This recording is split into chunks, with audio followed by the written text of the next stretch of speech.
Coconut पसंद है ना, तो आज की रेसिपी आपको बहुत मज़ा देगी। घर पर बनाएं आसान और खस्ता बिस्किट जो बिल्कुल बेकरी स्टाइल होंगे, बेकरी के जैसा जायका और बिल्कुल मतलब आप सोचिए कि घर बैठे ही आपको बेकरी वाला टेस्ट मिल जाएगा। बस थोड़ी सी मेहनत की ज़रूरत है, तो उसके बाद आपको मज़ेदार से बिस्किट जो है ना वो चाय के साथ एंजॉय करने के लिए मिल जाएंगे। तो चलें चलते हैं हम इसकी रेसिपी की तरफ। हमें इसके लिए किन किन चीज़ों की ज़रूरत है, तो सबसे पहले हमें चाहिए जी एक प्यारा सा बाउल।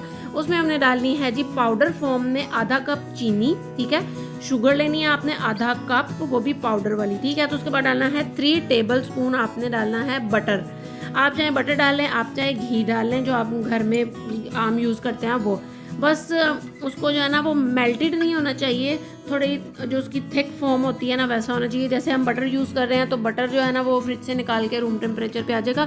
तो 3 टेबल स्पून आपने जो है ना वो भर के इसके अंदर डाल देने, ठीक है। उसके बाद आपने इसको अच्छे से विस्क करते जाना है, मतलब इतना करना है कि इसकी जो है ना इसका कलर चेंज हो जाए। और मैंने तो बटर डाला था, आप घी डालें, जो भी आप डालें वो, और जो चीनी है ना वो अच्छे से आपस में जो है ना वो बाइंड हो जाए। उसके बाद मैंने हाफ टी स्पून जो था वो बेकिंग पाउडर डाला था, हाफ टी स्पून। ये देखिए 1/2 टी स्पून है वो बेकिंग पाउडर है, ठीक है। और इसके अंदर कुछ भी नहीं जाना, सिर्फ बेकिंग पाउडर जाएगा, कोई वो बेकिंग सोडा वगैरह कुछ नहीं जाना, ठीक है। तो ये जी 1 कप मैदा, ठीक है, जिसको मैंने छान लिया था, छान के लेवल्ड 1 कप मैदा था। उसको डालने के बाद आपने इसको अच्छे से मिक्स करते जाना है, जब तक आप इस विस्क की मदद से इसको मिक्स कर सकते हैं, कर लें, बाद में हम हाथों का इस्तेमाल करेंगे। और आधा कप आपने डालना है नारियल का बुरादा, जिसको कोकोनट पाउडर भी बोलते हैं। एक पाउडर फॉर्म में आता है, एक थोड़ा क्रश वाला आता है, आपने इसके अंदर क्रश वाला यूज़ करना है, ठीक है। तो वो डालने के बाद जो है ना, अगर तो आपकी डो ऐसे मतलब हाथों से मसलने से बाइंड हो जाती है तो वेल एंड गुड, अगर नहीं होती तो फिर आपने रूम टेम्परेचर दूध लेना है और उसको इतना डालना है कि आपकी जो है ना ये डो एक मतलब जो मिक्सचर है सारा वो एक डो की शेप में आ जाए। तो मैक्सिमम मुझे 3 से 4 टेबल स्पून लगे थे जो मैंने यूज़ किया था। रूम टेम्परेचर दूध यूज़ करना है आपने, ना गर्म ना ठंडा, ठीक है। जैसे बाहर काउंटर टॉप पे पड़ा हुआ उसका होता है टेम्परेचर होता है उतना, ठीक है। उसके बाद उसको हमने रख लिया था 10 मिनट के लिए साइड पे। तो ये देखें जी, अब हम तैयार कर लेंगे एक बेकिंग ट्रे, जिसके अंदर हमने इसको बेक करना है। ट्रे लेनी है आपने और उसके नीचे आपने ऑयल लगाना है, उसके ऊपर पार्चमेंट पेपर या बटर पेपर जिसको बोलते हैं वो रखना है, और उसके ऊपर फिर से आपने जो है ना वो ब्रश कर देना है ऑयल से।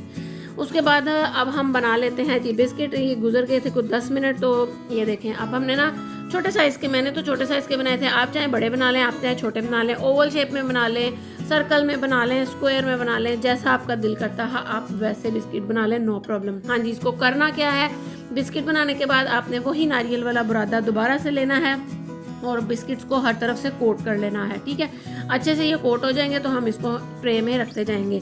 तो इसके ऊपर आप डिज़ाइन भी बना सकते हैं। आप देखेंगे आगे कि मैंने एक बिस्किट के ऊपर डिज़ाइन भी बनाया था नाइफ़ की हेल्प से, यानी कि उसको क्रॉस बना दिए थे, आप वो भी बना सकते हैं। तो चलें, जब तक मैं ये बिस्किट्स को बना रही हूँ आप जल्दी से वीडियो को लाइक कर दें, चैनल पे नए हैं तो चैनल को सब्सक्राइब कर दें और वीडियो पे एक अच्छा सा कमेंट ज़रूर कर दिया करें। हमें खुशी होती है और फिर दिल करता है कि आपके लिए अच्छी अच्छी रेसिपीज़ लेके आते रहे ना, तो बात को समझा करें ना। तो ये देखें यहाँ मैं साथ साथ बिस्किट बनाती जा रही हूँ। थोड़े से गैप से आपने बिस्किट रखने हैं, क्योंकि ये जब राइज होंगे तो मतलब ये ना हो के ना कि साथ जुड़ जाएं, तो हमने इनको थोड़े थोड़े गैप पे रखना है, यानी कि 1 मतलब कि फिंगर का जो एक गैप होता है ना उतना सा आपने रखना है। और इसको आपने सारे बिस्किट्स को ऐसे ही मैंने गोल शेप में बनाए थे, ठीक है। एक मैंने बनाया था डिज़ाइन वाला। उसके बाद ये मैंने आपको पहले भी बताया कि मैंने कढ़ाई रखी हुई है बेकिंग के लिए। हम इसको ओवन में नहीं बना रहे, हर बंदे के लिए आसानी है कि चूल्हे पे हर कोई बेकिंग कर सके, इसलिए हम कोकोनट बिस्किट्स भी जो हैं वो कढ़ाई में बना रहे हैं चूल्हे के ऊपर, ठीक है। तो मैंने 10 मिनट के लिए इसको प्रीहीट कर लिया था। उसके नीचे एक स्टैंड रखा था, स्टैंड रखने के बाद वो ट्रे रख दी थी मैंने, जिसके अंदर हमने बिस्किट्स रखे थे बना के। और फिर जो है ना इसके देखिए होल है, इसके अंदर मैंने आपको पहले भी बताया हुआ है कि इसके अंदर जो है ना आपने कोई पेपर दे दें या मतलब फॉयल पेपर लगा दें या लॉन्ग कुछ भी, ताकि होल बंद हो जाए, ठीक है। तो मैक्सिमम जो है ना ये मैंने 30 to 35 मिनट्स में ये बिस्किट रेडी हो गए थे। अब इसके ऊपर कलर आया है, लोग क्वेश्चन करेंगे, तो आप मेरी पिछली बिस्किट्स की वीडियो या ब्रेड की वीडियो आप जाके देख सकते हैं कि मैंने वो ऐसे ही कढ़ाई में बनाई थी, तो उसको मैंने कलर कैसे दिया था मैं आपको बता देती हूँ कि मैंने इसको कलर जो है ना आप वहाँ से जाके भी देख सकते हैं, वरना अदरवाइज़ मैं आपको थोड़ा बहुत इसके अंदर बता देती हूँ कि इसका कलर जो है वो मैंने तवे की हेल्प से दिया था, वो आप मेथड वहाँ जाके देखें तो ये देखें जी, हमारे बिस्किट हुए तैयार। आपने इसको जो है ना थोड़ी देर के लिए किसी वायर रैक पे या किसी जाली पे, किसी ऐसी जगह पे रख देना है कि इसको जो है ना नीचे से भी थोड़ी हवा लगे, ऊपर से भी, ताकि ये ना जल्दी रूम टेम्परेचर पे आ जाए और ठंडे हो जाए। अभी ये थोड़े से सॉफ्ट होंगे, जब ठंडे हो जाएंगे तो उसके बाद ये क्रंची भी हो जाएंगे और मज़ेदार बिस्किट बनकर हुए तैयार। आप इनको बनाकर स्टोर भी कर सकते हैं।